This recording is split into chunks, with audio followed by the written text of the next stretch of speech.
Dear students, Assalamu alaikum.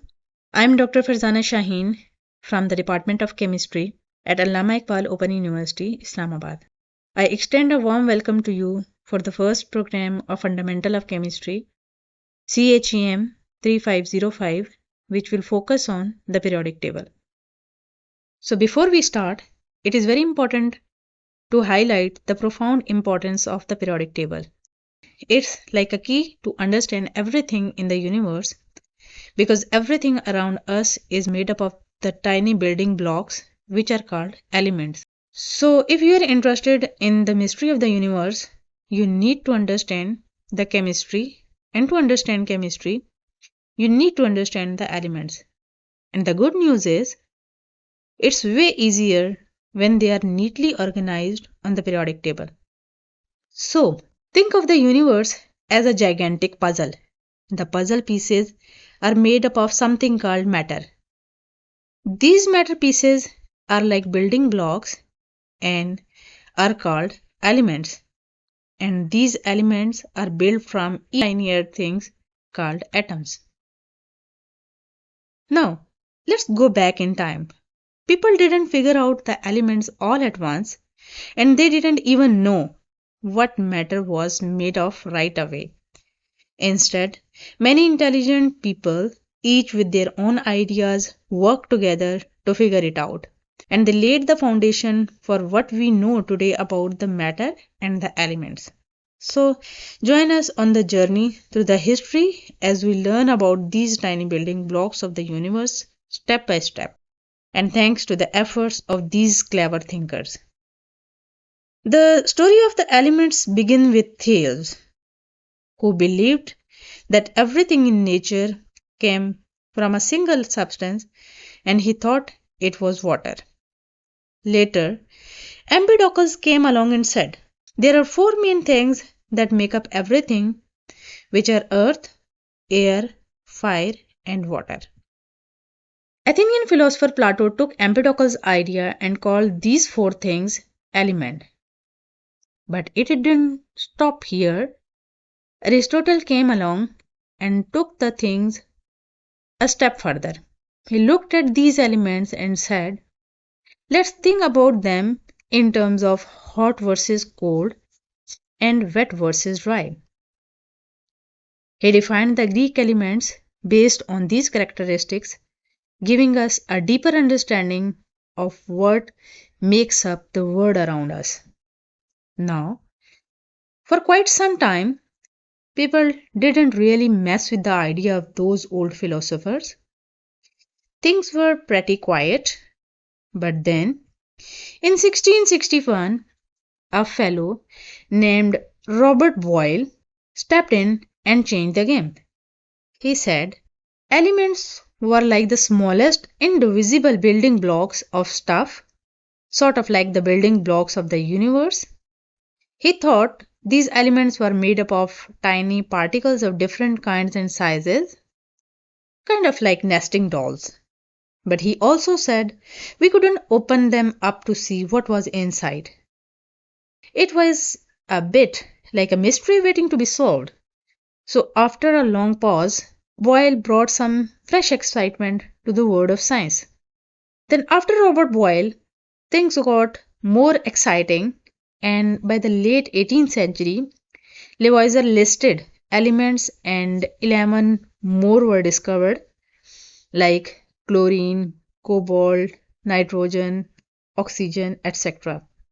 From then on, they found a new element about every 2.5 years. Lavoisier defined the elements as something you can't break down with the tools of his time. Mendeleev further clarified the pictures of the element and saw them as a substance made of atoms with the same weight. The journey continued with more discoveries and new ideas about what elements are. Antoine Lavoisier holds very eminent position in terms of his contribution towards the formulation of the periodic table and in the development of modern chemistry. In 1789, Antoine Lavoisier wrote a book with the title Traite élémentaire de chimie, in which he included 33 elements, including light, caloric, argil, etc. He grouped the elements based on their properties into gases, non-metals, metals, and earth. Now, let's dive into the fascinating world of Jacob Berzelius. He was a true laboratory genius. In 1818, he achieved something extraordinary.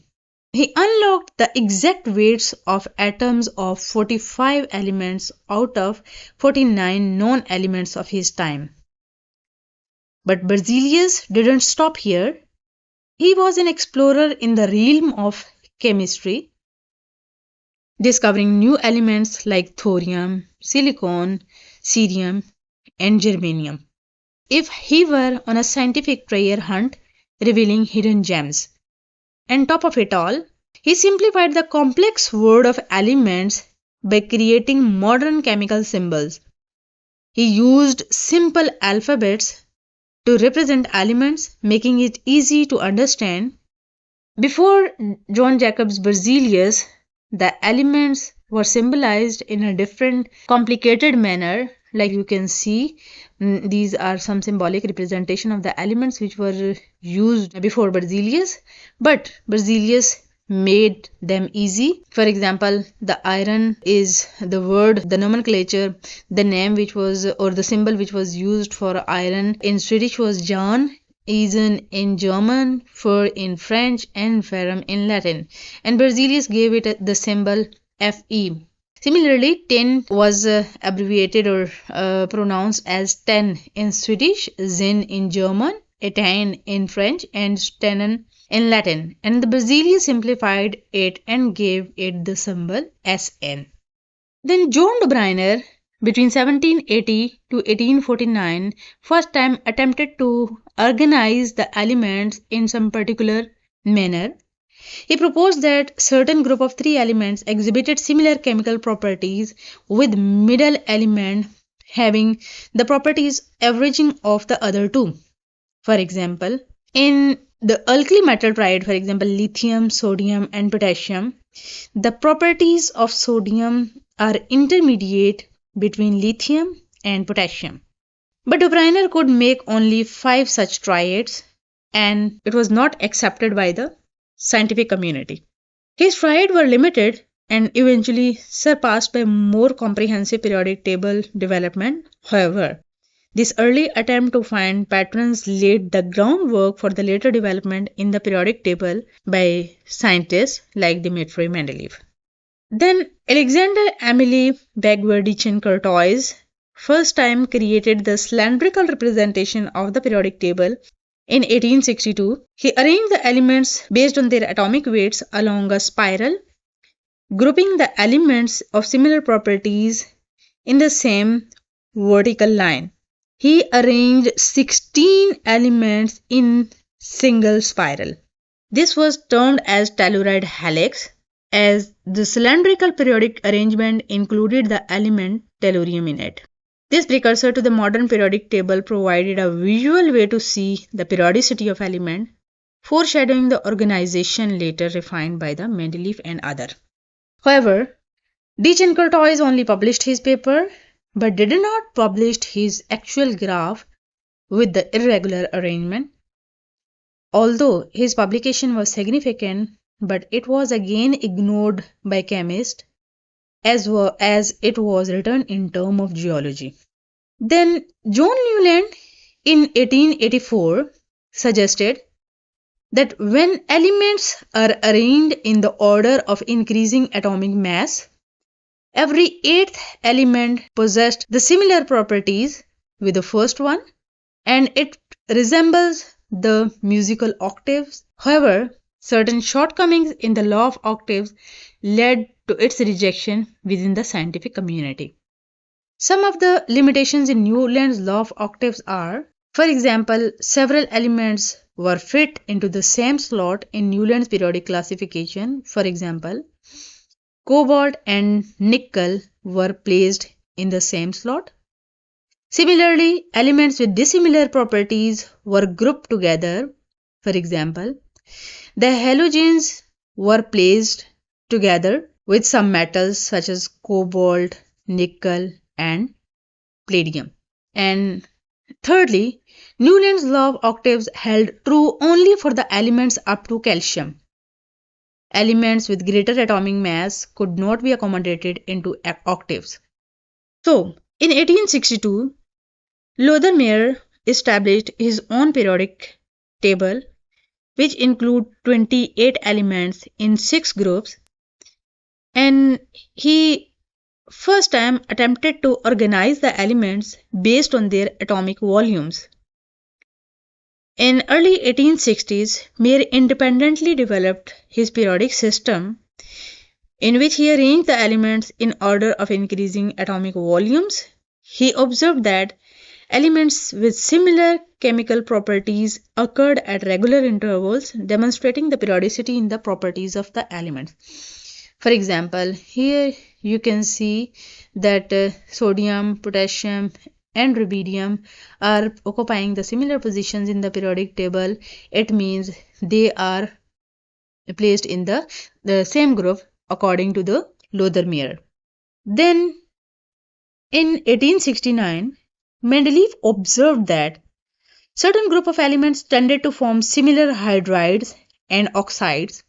For example, elements of group 1 alkali metals, they form hydrides with the formula RH and oxide with the formula RO, where R represents the metal.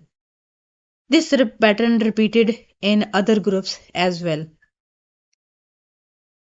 So this helped the Mendeleev to establish the periodicity of the elements, and the systematic consideration of hydrides and oxides contributed to the success of Mendeleev's periodic table in predicting the properties of undiscovered elements. He also divided the elements within the same group into two subgroups labeled as A and B. Mendeleev recognized that certain elements with the group exhibited distinct properties compared to other in the same group, and he classified the elements in the A subgroup as the main group elements, which generally displayed the predictable and characteristic behavior. On the other hand, the B subgroup consisted of what Mendeleev referred to as transition elements. These elements exhibited transitional or intermediate properties between the main group elements, and they often displayed variable oxidation states and showed a transition in their electronic configuration, making them distinct from the more predictable behavior of the main group elements in the subgroup A. This arrangement reflected Mendeleev's effort to group the elements based on their shared characteristics and properties. So, Mendeleev's periodic table is very important, and it was greatly appreciated by the scientific community because of some important outcomes of this periodic table. First of all, Mendeleev arranged the elements very systematically, and he predicted some of the new elements along with their properties. For example, in group 3b and period 4, he left space for an element and named it as Ica boron. Later, when this element was discovered, it was named scandium. Similarly, a gap was left at group 3a and period 4th in second series, and it was named as Ica aluminium. Mendeleev also predicted the properties of this Ica aluminium, and when later the element was discovered, it was named as gallium, and the properties were in good agreement with those which were proposed by the Mendeleev. He made a very bold statement here. We all have not discovered this element yet. In the meantime, I'm going to give it a name, and it is one step from the aluminium, so I will call it Ica aluminium. Ica being one in Sanskrit. Third important aspect of the Mendeleev periodic table was that when the noble gases were later discovered, these were easily accommodated in Mendeleev's periodic table without any change in the position of different elements. Mendeleev also corrected some doubtful atomic masses which were calculated by Berzelius. For example, he corrected the atomic masses of beryllium, indium, gold, platinum, and uranium.